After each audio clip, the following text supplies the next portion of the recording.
안녕하십니까. VOA 모닝뉴스입니다. 미국은 비핵화 협상에서 북한이 갖고 있는 안보에 대한 중요성을 감안하고 있다고 데이비드 스틸웰 국무부 동아태 담당 차관보가 밝혔습니다. 북한의 체제 안전에 대한 미국의 보장과 북핵 프로그램을 맞바꾸도록 설득하는 데 초점을 맞춰야 한다고 강조했습니다. 첫 소식 오택성 기자가 보도합니다. 미국 상원 외교위원회 동아태 소위가 16일 인도태평양 전략을 주제로 한 청문회에 데이비드 스틸웰 국무부 동아태 담당 차관보가 출석했습니다. 스틸웰 차관보는 미국 비핵화 협상과 관련해 스티븐 비건 대북 특별대표가 북한과의 협상에 공을 들이고 있고 북한을 테이블로 오게 해 미국이 그들의 안보 중요성을 고려하고 있다는 것을 확신시키려고 노력하고 있다고 밝혔습니다. It's been 60 plus years of this process, and so it's not going to go away right away, but we're certainly on a better track now than I think we were in the past. They've come out to talk.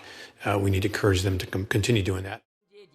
스틸웰 차관보는 그러면서 미국은 북한이 요구하는 체제 안전 보장과 북핵 프로그램을 맞바꾸도록 집중해야 한다고 밝혔습니다. 압도적인 군사력을 갖고 있는 미국이 북한의 체제를 보장한다며 북한을 설득하는 것은 딜레마일 수 있지만 이 부분을 집중해야 한다는 겁니다. You know, in this security dilemma that we face, in somehow convincing them that a massively overpowering U.S. force truly will have their security interests, and they can successfully trade this nuclear program, which frankly makes them less secure. 스틸웰 차관보의 이 발언은 최근 시리아에서 일어난 일들이 안보보장 문제와 관련해 북한에 영향을 줄 것으로 우려하느냐는 코리 가드너 의원 질문에 답하는 과정에서 나왔습니다. 스틸웰 차관보는 또 미국은 북한과 건설적인 논의를 재개할 준비가 돼 있다면서도 대북 제재는 유지하고 있다고 강조했습니다. 앞서 제출한 서면 답변에서는 미국은 싱가포르 공동선언 4개항 각각에 대해 북한과 건설적인 논의를 재개할 준비가 돼 있다면서 목표는 최종적이고 완전하게 검증된 북한의 비핵화 달성이라고 밝혔습니다. 이어 도널드 트럼프 대통령이 말한 대로 제재는 여전히 유효하고 안보리 결의는 그대로 유효하다면서 전 세계 각국이 북한의 제재 회피를 막기 위한 조치를 계속 취할 것을 촉구한다고 밝혔습니다. VOA 뉴스 오택성입니다. 랜달 슈라이버 국방부 인도태평양 안보 담당 차관보는 한국과 호주, 캐나다 등 7개 나라가 북한의 불법적인 해상 환적 단속에 전념하고 있다고 밝혔습니다. 16일 상원 외교위 동아태 소위 청문회에 데이비드 스틸웰 국무부 동아태 차관보와 함께 출석한 슈라이버 차관보는 서면 답변을 통해 한국과 호주, 캐나다, 뉴질랜드, 영국, 일본, 프랑스 등 7개 나라는 해상에서 이뤄지는 북한의 불법 석탄 수출과 정제유 수입을 금지하는 안보리 결의 이행에 전념하고 있다고 밝혔습니다. 슈라이버 차관보는 앞서 지난 15일 민간단체가 주최한 안보 토론회에서도 대북 제재의 중요성을 강조하면서 북한이 더 전향적으로 협상에 임하도록 북한을 압박하는 데 중국의 역할이 필요하다고 지적했습니다. 내년에 국제사회의 대북 제재 강도가 높아지고 전 세계 기업들은 엄청난 불확실성에 직면할 수 있다는 전망이 나왔습니다. 비핵화 협상 성공 여부를 가늠할 수 있는 시기와 맞물려 북한이 장거리 탄도미사일 발사를 감행한다면 한반도는 새로운 긴장 국면을 맞게 된다는 것입니다. 안소영 기자가 전해드립니다.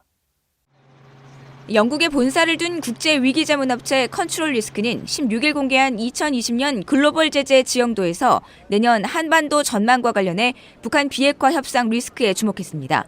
비핵화 협상이 매우 위태로운 외교적 프로세스가 될 것으로 진단하며 결렬 위험이 지속되면서 긴장이 고조될 가능성이 높다고 밝혔습니다.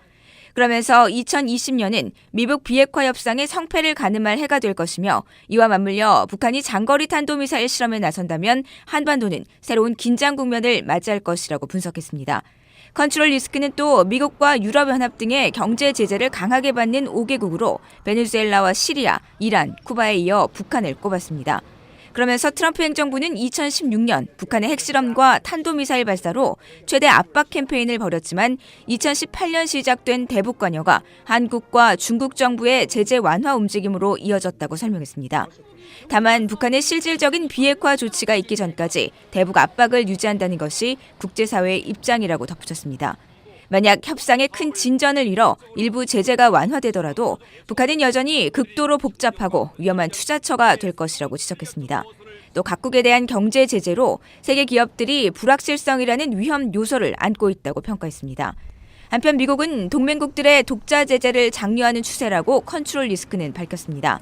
이미 테러와 돈 세탁 등 국제 범죄 행위를 막기 위해 강력한 경제 제재를 가하는 스위스, 홍콩, 싱가포르와 같은 국제 경제 허브를 확장하고 싶어 한다는 겁니다. 한편 컨트롤 리스크는 지난해 국제사회의 상위 위험 요인 가운데 첫째로 북한 문제를 꼽았습니다. 한반도에서의 긴장 완화를 상정하기 어렵고 잘못된 판단과 예기치 못한 충돌 가능성이 매우 크다는 것이 이유였습니다. VOA 뉴스 안소영입니다. 북한 어선이 최근 일본 공해상에서 충돌해 침몰한 사건과 관련해 아베 신조 일본 총리는 위법 행위가 확인되지 않았다며 수위를 조절하고 있습니다. 북한과의 조건 없는 대화를 의식한 조치라는 분석입니다. 김동현 기자가 취재했습니다.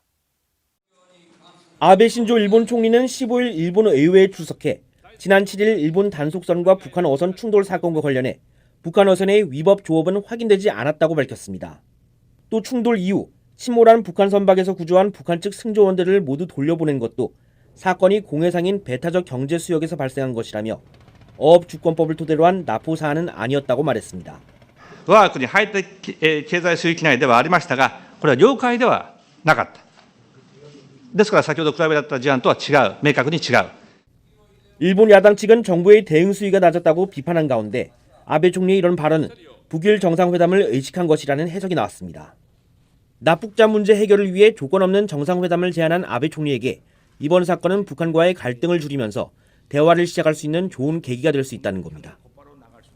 This incident gives him an opportunity to try to reduce tension with North Korea. 세이모 전 조종관은 그러나 북한이 이번 사건을 일본 정부의 책임으로 규정하고 배상을 요구한 점은 아베 총리의 이런 유화 조치를 일단 거부한 것이라고 풀이했습니다. 다만 북한은 앞으로 특정 시점에 제재 해제와 경제적 보상을 얻기 위해 얼마든지 일본과의 대화에 관여할 수 있다고 전망했습니다. 아베 총리 역시 국내 정치적 고려에 따라 납북자 문제 해결을 비핵화 등 다른 문제보다 우선시할 수밖에 없다고 분석했습니다. 그런가 하면 무라노 마사의 허드슨 연구소 연구원은 사고가 공해상에서 일어났고 위법 조업을 하지 않아 체포하지 않았다는 아베 총리의 설명은 상식적으로 맞지 않는다고 주장했습니다. 북한 어선의 침몰 전 일본 순시선의 퇴거 요구는 불법 조업 의심을 전제로 하고 있기 때문에 원칙상 조업원에 대한 최소한의 조사라도 했어야 한다는 겁니다. VOA 뉴스 김동윤입니다. 북한 경제가 유엔 등 국제사회의 대북 제재 영향으로 침체 국면이라고 한국 통일부가 밝혔습니다. 통일부는 17일 국회 국정감사 자료를 통해 북한의 지난해 국내 총생산 GDP는 전년 대비 4.1% 감소해 마이너스 6.5%를 기록한 1997년 이후 최저치라고 밝혔습니다. 북한의 GDP 추이를 연도별로 살펴보면 2014년 1%, 2015년 마이너스 1.1%, 2016년 3.9%, 2017년 마이너스 3.5%, 2018년 마이너스 4.1%로 나타났습니다. 다만 GDP의 감소세에도 불구하고 북한의 쌀값과 유가 등의 시장 물가와 환율은 큰 변동 없이 안정세를 유지하고 있다고 한국 통일부는 설명했습니다. 해리 해리스 주한 미국 대사는 인도 태평양 지역의 새로운 도전에 직면해 미한 동맹이 바다와 하늘에서 자유와 법치의 요새로 남는 것이 중요하다고 강조했습니다. 해리스 대사는 17일 서울에서 열린 한미 동맹의 밤 행사에 참석해 양국의 안보 동맹은 한반도 평화와 번영의 토대일 뿐 아니라 지역의 안보와 안정의 핵심 축이라며 이같이 말했습니다. 그러면서 미국과 한국은 서로 손잡고 일하면서 자유롭고 열려 있으며 번영하는 인도 태평양에 대한 비전을 제공하고 있다고 밝혔습니다. 이어 이런 파트너십은 개별 회원 국가들뿐만 아니라 이 지역에 더욱더 넓은 경제적 혜택을 제공해야 한다고 덧붙였습니다. 이날 행사에는 로버트 에이브럼스 주한미군 사령관과 박한기 한국 합참의장, 빈센트 브룩스 전 주한미군 사령관 등 양국의 전현직 고위급 외교안보 당국자들과 각계 인사 150여 명이 참석했습니다.